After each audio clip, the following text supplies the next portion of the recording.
हम सभी प्रतिदिन अपना कार्य करते हैं तो कभी कुछ अधूरा रह जाता है, तो कुछ भूल हो जाती है, कभी कुछ हानि हो जाती है और फिर उस भूल, उस हानि के अनुभव की पीड़ा तले हम दब जाते हैं।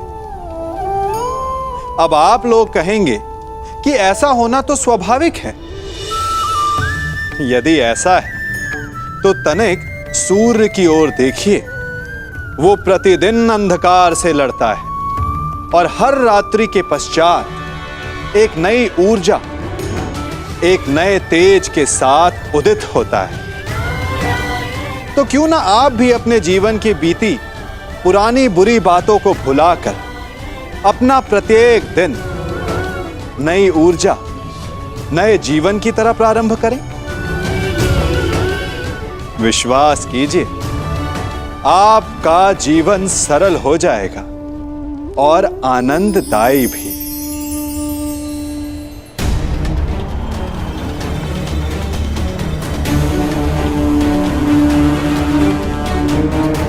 क्षमा कीजिए माता, मैं आपको निराशा के अतिरिक्त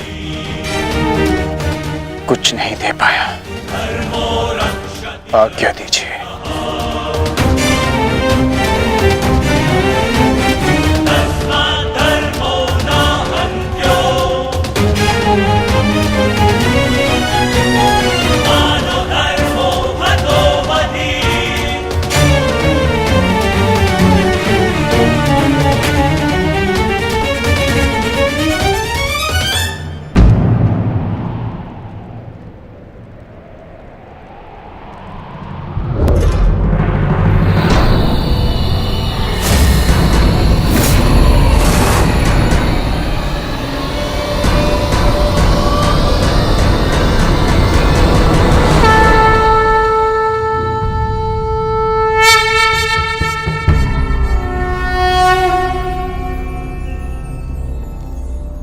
नहीं पार्थ, समय अभी शेष है।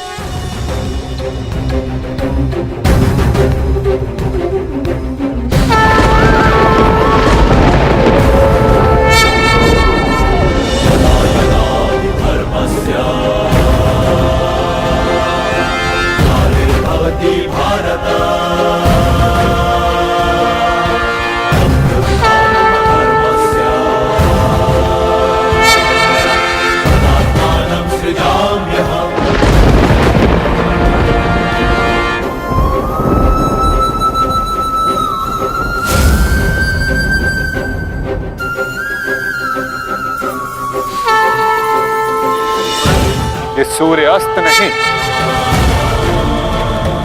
राहु का उदय था।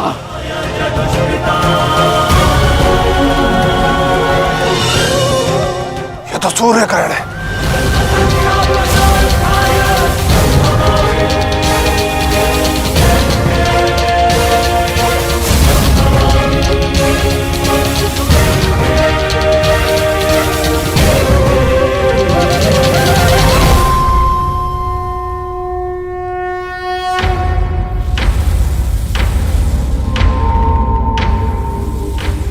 अपनी प्रतिज्ञा पूर्ण करो।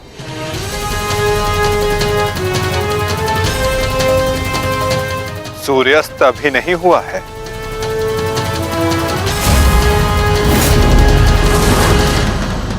सएव धर्मः स्वधर्मः देशकाले प्रतिष्ठितः अनानमानृतं हिंसा धर्मो भावस्तिकः स्थितः अनानमानृतं हिंसा धर्मो भावस्तिकः स्थितः।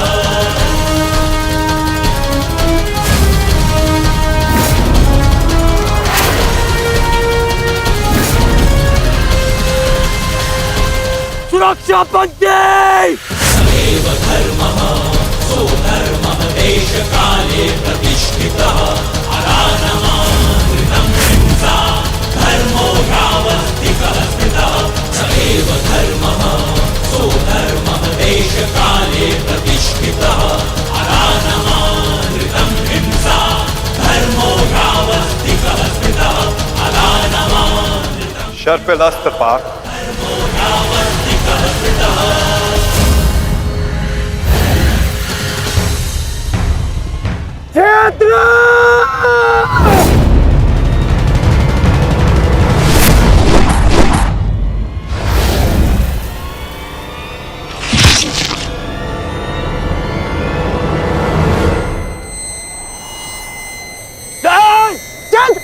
मित्र!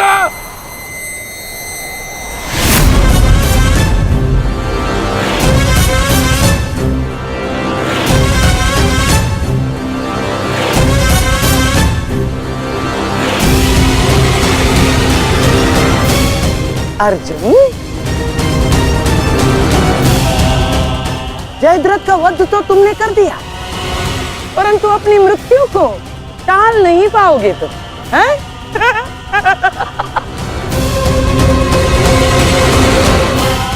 जिस क्षण इस जयद्रथ का सर धरा पर गिरेगा, उसी क्षण तुम्हारे सर के भी 100 टुकड़े हो जाएंगे अर्जुन।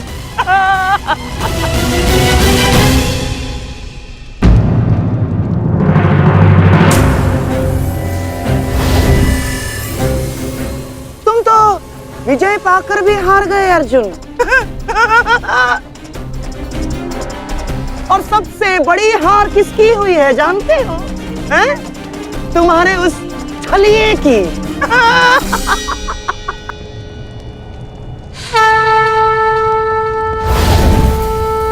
आज अंत अर्जुन का नहीं होगा गांधार राज, आज अंत तुम्हारी कुटिलता का होगा।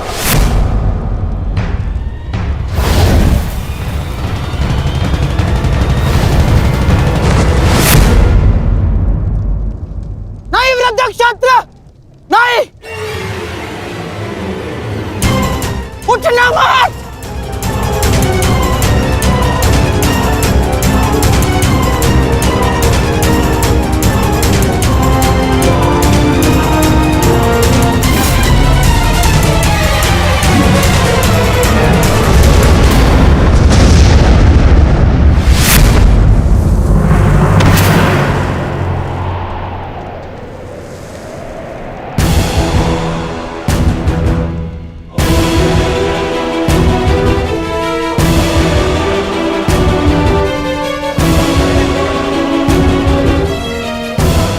अधर्म की काट के लिए धर्म को कुचक्र की नहीं, कौशल की आवश्यकता पड़ती है गांधार राज। नारायणं नमस्कृत्य नरं चैव नरोत्तमं देवीं सरस्वतीं व्यासं ततो जयम् उदीरयेत्। कवच कोई भी होकर किंतु सदा अधर्म की रक्षा नहीं कर सकता। नारायणं एक न एक दिन धर्म का बाण उसे भेद ही देता है।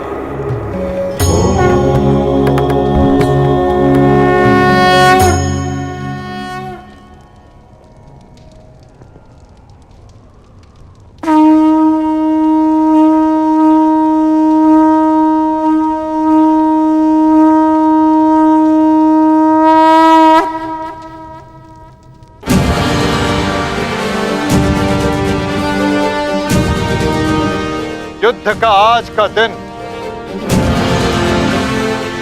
समाप्त हुआ।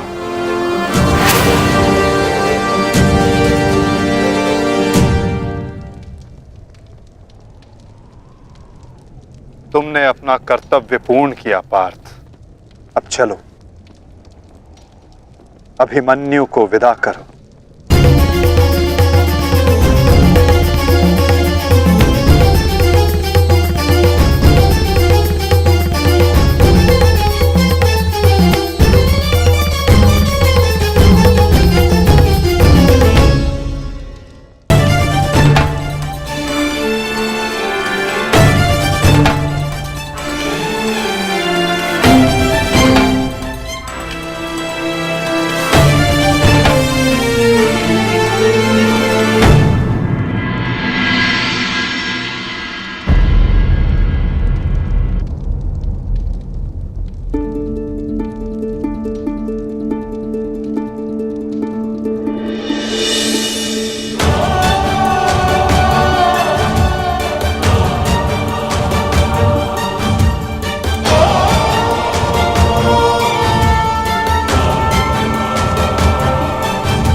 धन्यवाद माँ। नहीं पांचाली, माता को धन्यवाद अभी नहीं।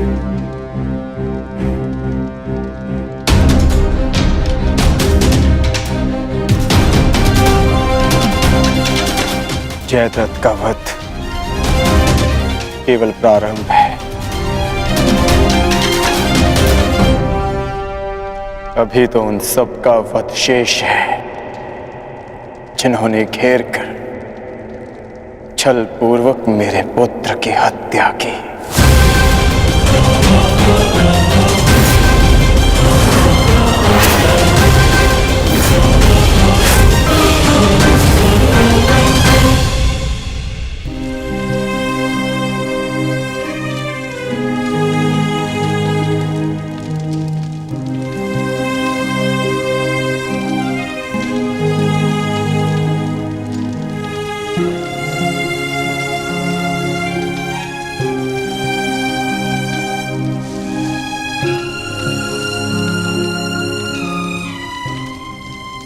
माता यज्ञसेनी का आशीर्वाद है मेरे साथ, और जब तक ये मेरे साथ है मुझे कुछ नहीं हो सकता।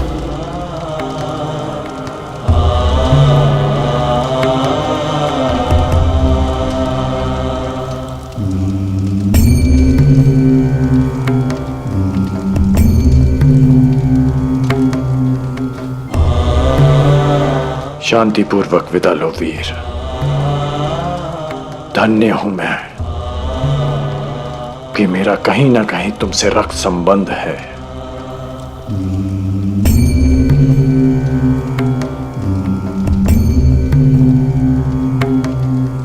प्रेहि प्रेहि पतिभिः पूर्वैर्भिः यत्रा न पूर्वे पितरपर्युः भूभराजना स्वधया मदन्तायमं पश्यासि वरुणं च दिवम्। आज आप सब धन्य हो गए।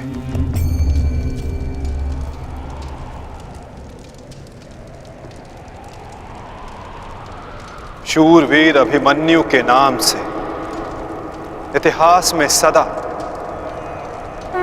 आप सबका नाम भी स्मरण किया जाएगा।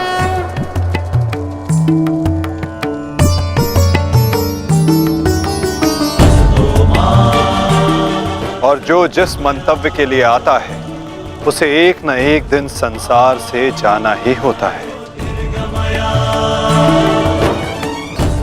और जो जिस मंतव्य से आता है वो उसे पूर्ण करके अपने गंतव्य तक पहुंचकर अपनी जीवन यात्रा सफल बनाता है। अभिमन्यु की मृत्यु नहीं हुई है पार्थ, अभिमन्यु मुक्त हुआ है विजय के साथ, शौर्य के साथ।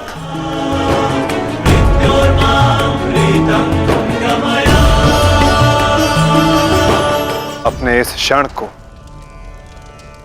अपनी दुर्बलता मत बनाना पार्थ।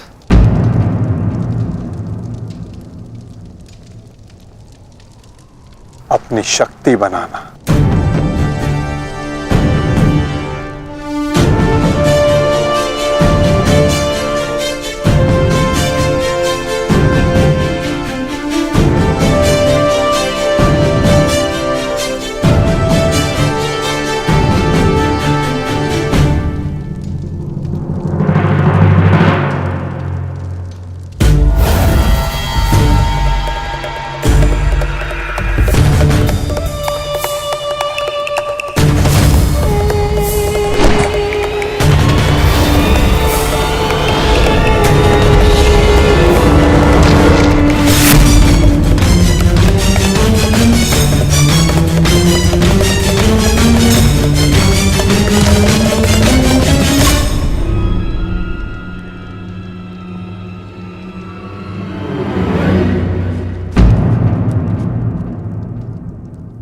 अर्जुन की वजह नहीं, हमारे मुख पर मारा गया थप्पड़।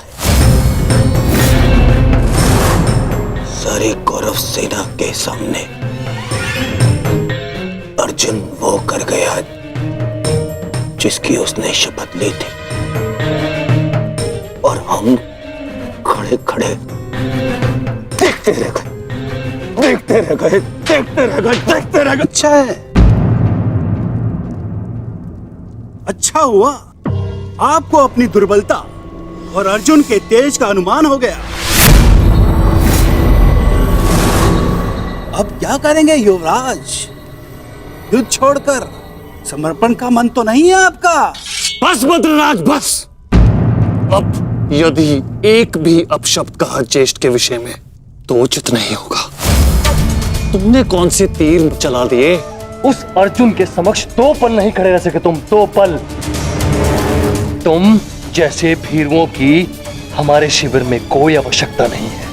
मेरी तो इच्छा ही नहीं थी कि तुम्हारे पक्ष में सम्मिलित हूं। छल करके ये तुम्हारा जेश मुझे यहाँ लाया था दुशासन। संपूर्ण बल से मैंने युद्ध किया। मैं जा रहा हूं यहाँ से और दोबारा यहाँ पग नहीं रखूंगा। सर्वप्रथम आप अपना संयम धारण कीजिए महाराज शैल्य। हार हम सबकी हुई है और अभी आपस में बहस करके हम अपने शत्रु को और भी अधिक बलशाली बना देंगे। स्मरण रखिएगा इस बात का। शत्रु तो प्रबल है ही आचार्य, परंतु यहाँ उपस्थित अधिकतर लोग ये बात समझ ही नहीं पा रहे, क्योंकि ये मूर्खता और अभिमान से भरे पड़े हैं। आज तो अर्जुन और कृष्ण की सम्मिलित शक्ति देखी, आज तो इसका प्रारंभ हुआ है और ये शक्ति कितना विध्वंस करने वाली है इसका अनुमान आप स्वयं लगा सकते हैं। अरे जो युद्ध से पहले ही शत्रुओं से भयभीत हो जाए वो विजय कैसे दिला सकता है? शांत हो जाओ दुशासन। हमारा वास्तविक शत्रु तो वो छलिया कृष्ण है जो मेरी हर चाल को पलट देता है, हर चाल को। माना कि आज हमने बहुत कुछ खो दिया है, परंतु उस पर रोने से अधिक श्रेयस्कर तो उसका प्रतिशोध लेना है। प्रतिशोध अभी से आपका क्या तात्पर्य है गांधाराज? सूर्यास्त हो चुका है। कदाचित आप भूल रहे हैं, नियम एक ये भी था कि सूर्यास्त के पश्चात भी मशालों के प्रकाश में युद्ध किया जा सकता है। स्मरण है ना आपको? परंतु नियम क्या थे क्या नहीं, अब उसका कोई महत्व नहीं है आचार्य। 11 अपने 11 भाई खोए हैं मैंने, अब मुझे केवल प्रतिशोध चाहिए। वासुदेव कृष्ण ने छल न किया होता तो आज जयद्रथ नहीं, उस अर्जुन की चिता चल रही होती। कुछ चिताएं उनकी भी जलनी आवश्यक है।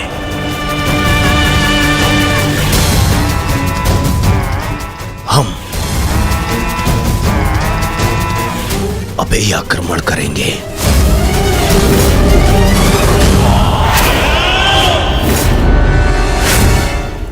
मैं कर्ण को संदेश भिजवाता हूं। कर्ण इस समय शिविर में नहीं है दुशासन, और ये हमारे लिए अच्छी बात है। आक्रमण के लिए सज्ज हो जाओ। पांडु पुत्रों, मैं आ रहा हूं।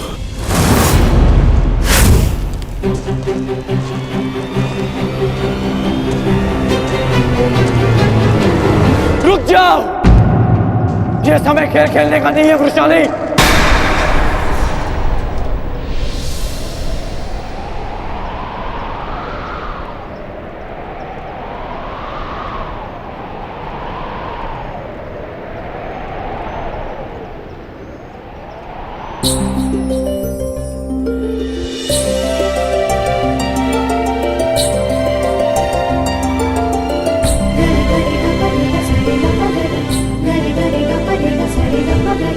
गरि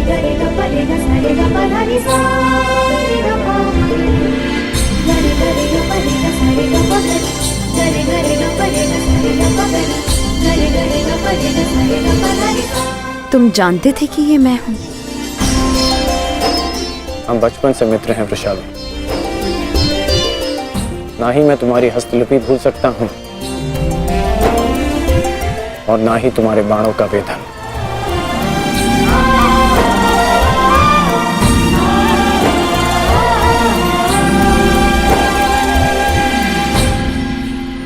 तुम्हारे बाण अधिक तीव्र हो गए हैं।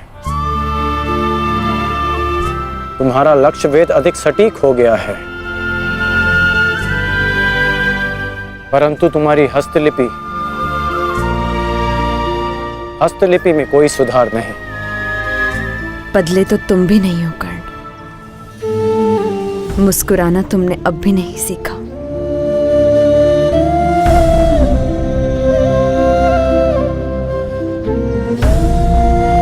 जीवन के हर क्षण के आश्चर्य में मुस्कुराहट खो गई है वृषाली। अब ये आश्चर्य भी तो देखो। कभी सोचा नहीं था कि ऐसे मिलेंगे, ऐसे युद्ध भूमि में। एक बार पुनः सोच लो दुर्योधन, रात्रि के समय युद्ध कर सकते हैं, परंतु छिपकर प्रहार करना उचित नहीं है। ये युद्ध के नियम के विरुद्ध है और विजय प्राप्त करने के लिए हमें ऐसा करने की आवश्यकता नहीं है। और ये मत भूलो कि अर्जुन रात्रि में प्रहार करने में सक्षम है। बिल्कुल उचित कहा आचार्य द्रोण आपने, बिल्कुल उचित। अर्जुन सरलता से रात्रि में लक्ष्य भेद कर सकता है, परंतु अन्य पांडव नहीं। और अर्जुन इस समय अपने पुत्र के शव के पास है, और जब तक शेष पांडवों को हमारे आक्रमण का भान होगा तब तक हम उन्हें अपूरणीय क्षति पहुंचा चुके होंगे आचार्य।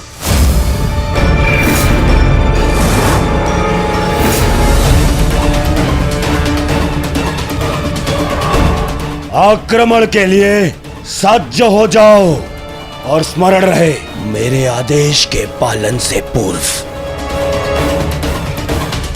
लौटना नहीं है। लौटना नहीं है, समझ गए?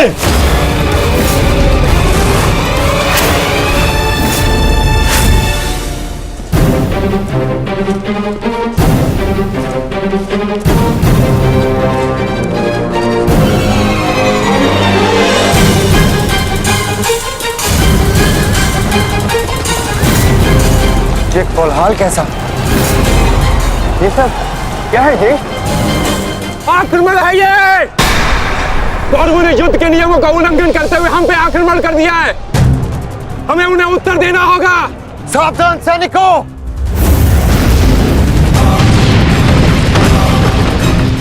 उत्तरा, सहायता, द्रौपदी, मातश्री, अर्जुन, तुम वहीं रुको।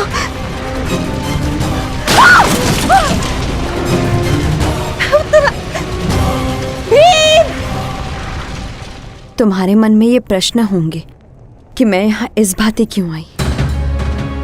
भुगत क्रम में सुना मैंने कि तुम्हारा कवच और कुंडल तुमसे छीन लिया गया। वृषसेन का भी समाचार मिला, इसीलिए मैं स्वयं को तुमसे मिलने से रोक नहीं पाई। किंतु तुम्हें यहाँ नहीं आना चाहिए था।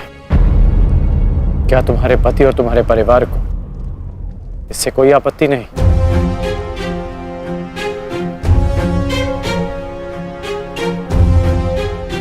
विवाह नहीं किया मैंने।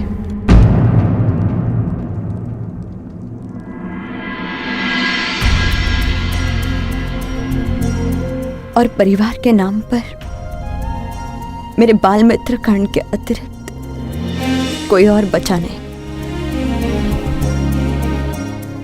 हाँ, अगर तुम्हें आपत्ति है तो मुझे बोल दो, मैं यहां से लौट जाऊंगी। लौटना तो मैं चाहता हूं। हमारे बचपन में स्मरण है तुम्हें? किस भांति तुम, मैं और शोन साथ में समय व्यतीत करते थे।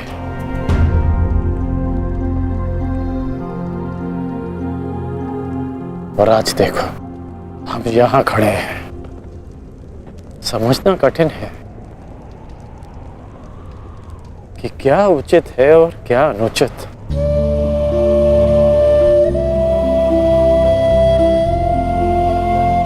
तुम्हारे अंदर ये प्रश्न आता देख मुझे आश्चर्य होता है कर्ण।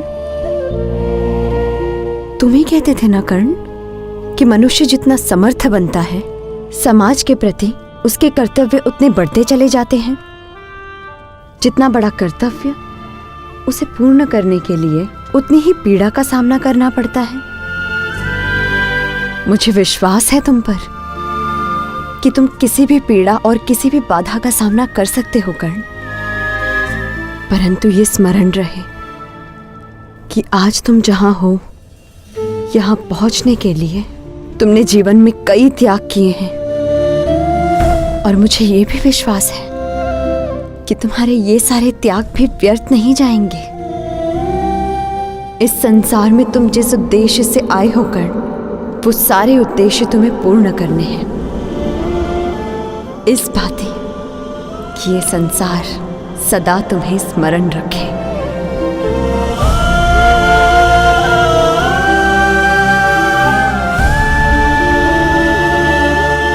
अंगराज कौन? कहाँ है आप? अंगराज! सत्यसेन,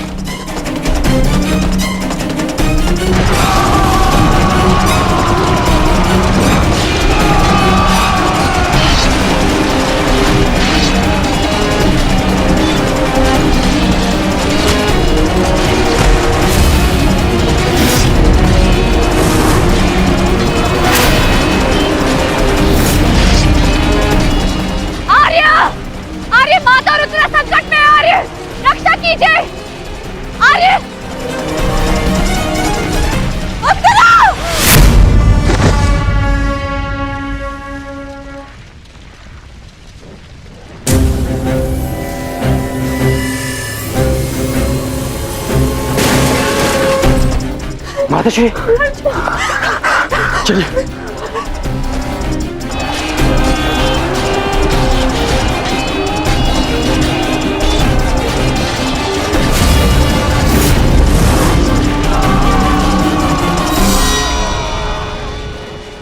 दुर्योधन, इस प्रकार रात्रि में आक्रमण करके तुमने अपनी सीमा पार कर दी है। तुम्हें इसका परिणाम भुगतना होगा। योद्धा युद्ध भूमि में युद्ध करते हैं, शिविर में नहीं। युद्ध चाहिए तो युद्ध भूमि में युद्ध करो। हाँ, तो भयभीत कौन है?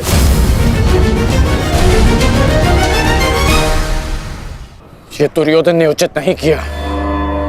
सत्यसेन, तुम वृषाली को सुरक्षित शीघ्र पहुंचाओ और मैं कुरुक्षेत्र पहुंचता हूं।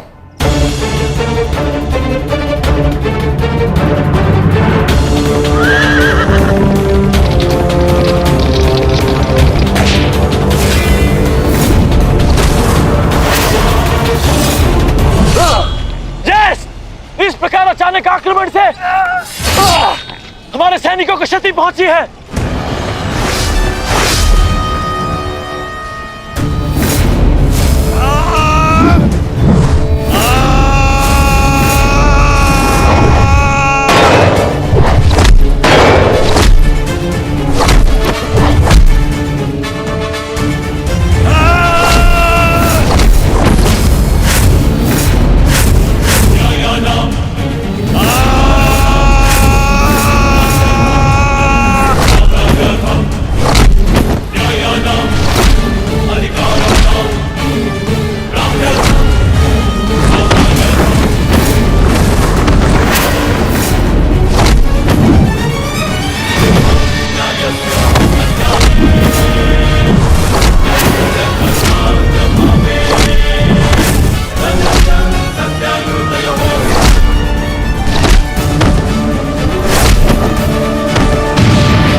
आचार्य, कुछ कीजिए आचार्य। मेरे रथ संकट में है, कुछ कीजिए। आचार्य क्या करेंगे दुर्योधन? करना तो अब मुझे है। रात्रि का समय माया युद्ध का होता है और इसी क्षण के लिए मैंने एक गुप्त अस्त्र छुपा कर रखा था।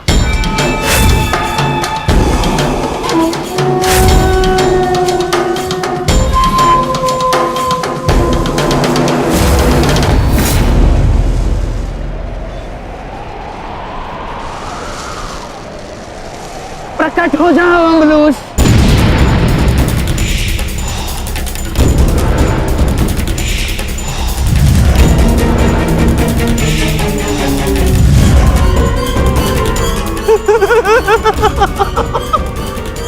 Ha ha ha